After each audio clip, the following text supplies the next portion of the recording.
She wanted money. She wanted freedom. So she left, never knowing the poor man she abandoned would raise billionaires. What happens when the past knocks on a golden door? Stay with me. This is a story you won't forget. Welcome to my channel, where real and touching African folktales come to life. Before we begin, please like, subscribe, turn on notifications bell so anytime I drop interesting tales you get notified, and tell us where you're watching from. In a small dusty village, where chickens ran free and children played with old tires, lived a woman named Ada. She was young, beautiful, and strong. But her heart was full of restlessness. Every morning, Ada woke up before the sun, tied her wrapper tightly, and began her chores. She would sweep the compound, fetch water from the stream, and cook watery yam porridge with little salt. Her husband, Uche, would return from the farm with sweat on his face and hunger in his stomach. Their home was a mud hut with a leaking roof and a broken window. They had twin babies, Neka and Kem. Tiny girls with wide eyes and soft cries. Uche loved them dearly. Every evening, he would carry them on his shoulders and sing old songs his father once sang to him. But Ada was tired. "Is this what life is?" she whispered one night. "Cooking, washing, suffering, and sleeping on a mat? I want more than this." She had heard stories from girls in the city. Stories of lights, music, perfumes, big houses, and men with money. She wanted to wear wigs. She wanted to take pictures with iPhones. She wanted to post on Facebook, not cook over firewood. Uche noticed the change. "Ada, why are you always sad?" he asked gently. She looked at him with cold eyes. "Because I'm trapped," she said. "Trapped with a poor man and crying babies." Uche's heart broke. But he didn't argue. He only prayed she would see the beauty in their small family. But Ada had already made up her mind. One early morning, before the rooster crowed, Ada tied her wrapper, wore the only shoes she owned, and packed her small black nylon bag. Inside were her clothes, some money she had secretly saved, and a bus ticket. She stood over her sleeping babies. They looked so peaceful. For a moment, she hesitated. Then she turned and walked out. She didn't leave a note. She didn't say goodbye. When Uche woke up, he saw the babies crying, hungry, their mother nowhere in sight. He searched the village, asked neighbors, went to the stream, and even called her family. Nothing. Ada was gone. In the city, Ada arrived in Lagos, bright lights, tall buildings, and endless noise. She was excited. Her dreams were finally coming true. But the city was not kind. The girls she knew didn't help her. The man who promised her a job asked for her body. And soon, her money ran out. Still, Ada refused to go back. "I didn't come this far to carry babies again," she said. She moved from one place to another. Sometimes she slept on the floor. Sometimes she ate only Gary. But she still believed her big break would come. Back in the village, Uche sat with his twins under the mango tree. He rocked them to sleep with tears in his eyes. "Your mother left, but I am still here. I will never leave you," he whispered. He sat alone most nights, staring at the door, hoping she would walk back in. But she never did. The twins cried often. Their small hands reached out for a mother who was no longer there. Uche, with tired hands and a heavy heart, carried them, fed them, sang to them, even when he was hungry himself. He was just a poor farmer. He had no helper, no nanny, no money, just love. One evening, while feeding the twins pap, Uche sat under the moonlight, his eyes full of tears. "God, why did she leave us?" he asked the night sky. "What did I do wrong?" He remembered the early days when they were happy. When Ada used to laugh, dance in the rain, and dream with him. But now, all he had were memories, and two babies who needed him more than ever. Many men in the village mocked him. A real man would marry another woman. "How can you raise children alone like a woman? You're wasting your life." But Uche never listened. He woke early every morning, tied his twins to his back with an old wrapper, and went to the farm. While digging and planting, the babies slept on his back or cried in hunger. When they cried too much, he would stop, carry them, and sing softly. Neka, Nkem, my heart is strong because of you. He sold yams and cassava at the market. The money was small, but he used it to buy baby food, second-hand clothes, and sometimes a little milk. Uche became both father and mother. He learned how to braid their hair. He cooked their food. He cleaned their clothes with his bare hands. As the years passed, the twins grew stronger, healthier, and full of life. They called their father Mama Papa. One day, Neka fell sick with a high fever. Uche rushed her to the local clinic. The nurse said the medicine cost 3,500 Nigerian nairas. Uche had only 800 Nigerian nairas. He ran back to the market and tried to sell his cutlass. He begged the chemist. He knelt down and cried, holding his sick daughter in his arms. The chemist, moved by his tears, gave him the drugs for free. "You are not just a father," the man said. "You are a hero." As the twins turned 5, Uche noticed something special. Neka could sing.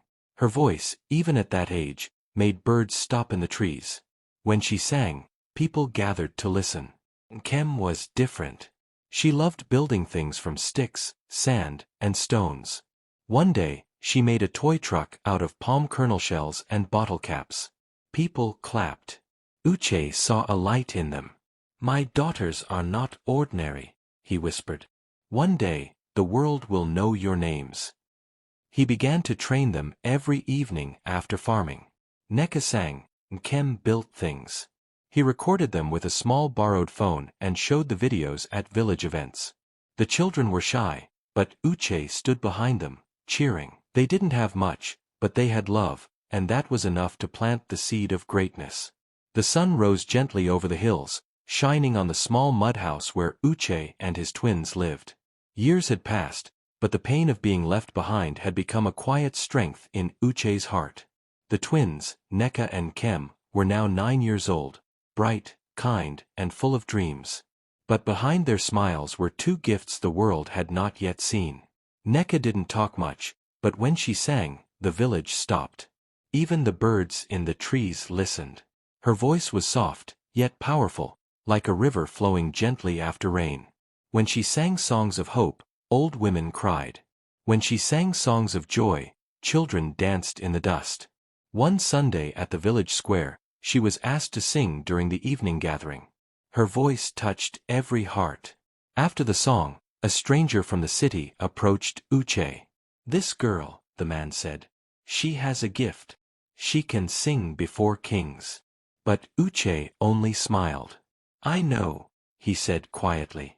"But I will protect her first." Nkem was different. While her sister sang, she built things. She once fixed a broken lantern using parts from a dead radio.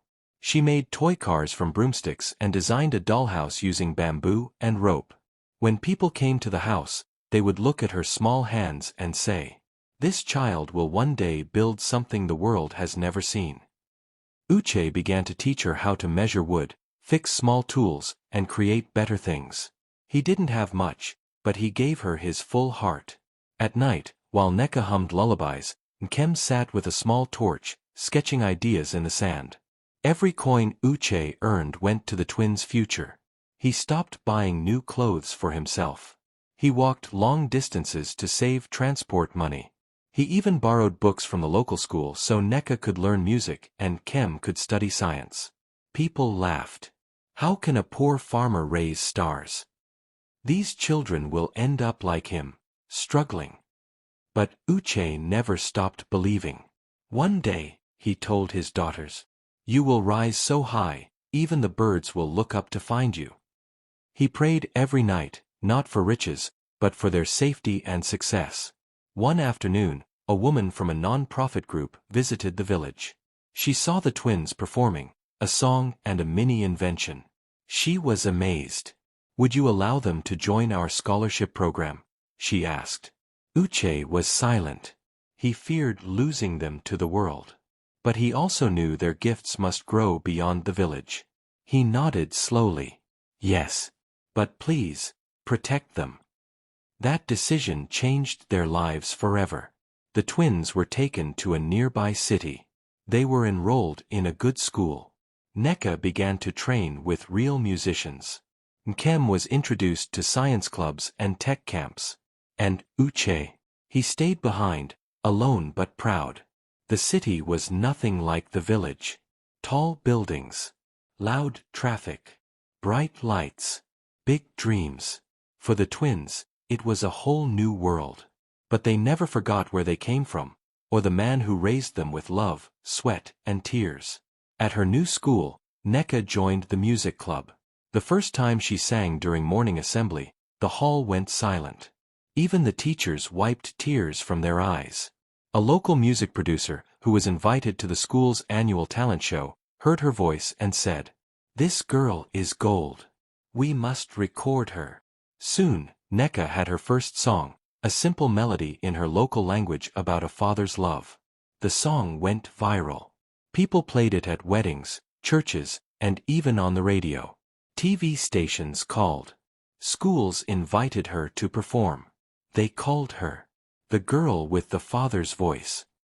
But every time she stood on stage, Neka would say, "This song is for my papa, who became my mama too." While Neka sang to the world, Nkem was building hers, literally. She entered a science competition with students twice her age.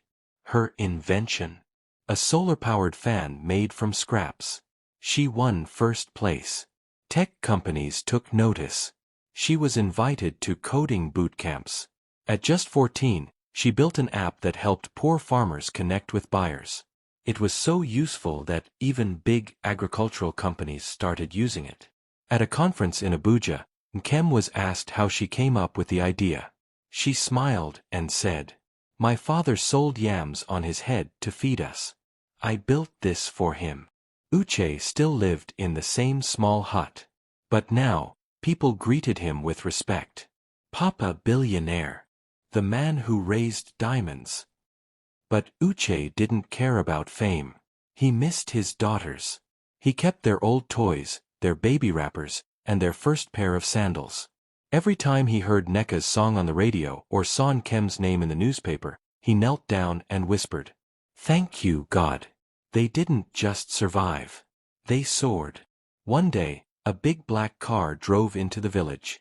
Nkem stepped out wearing simple clothes and dusty shoes, just like old times. She ran into her father's arms.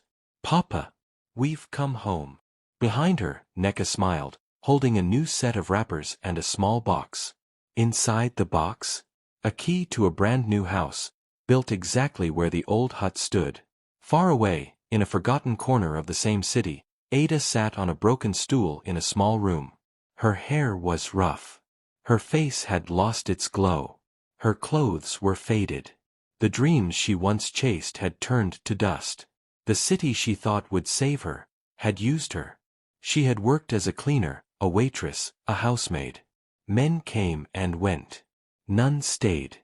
Money came and vanished. No peace. No family. No joy. One night, while sweeping a church compound, she heard a voice from the loudspeaker. It was soft, sweet, powerful. It was Neka's voice. She froze. Her eyes filled with tears. That voice, it sounds like. No, it can't be. But deep inside her, a mother's spirit recognized her child. She asked around, then went online at a public library. There she saw the pictures. 2 young girls. One was a tech star. The other a music icon. Standing beside them, smiling quietly, was Uche. Her heart broke. "My girls, my husband, they made it without me."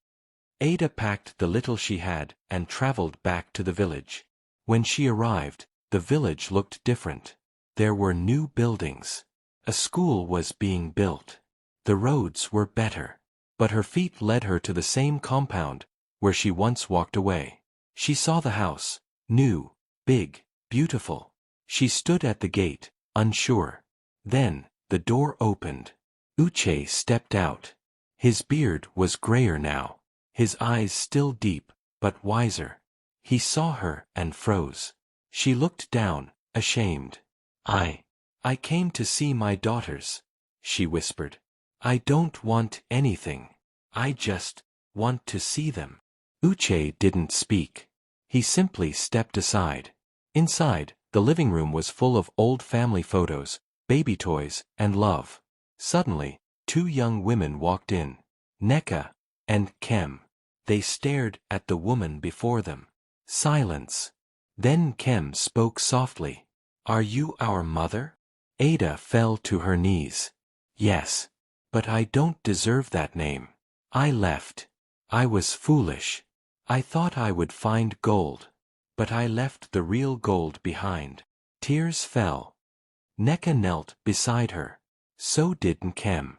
And together, they hugged her. That evening, the family sat together at the dinner table for the first time in over a decade. Ada cried as she watched Uche serve food, as he always did. "You never gave up," she whispered. "Even when I did." Uche looked at her with kind eyes.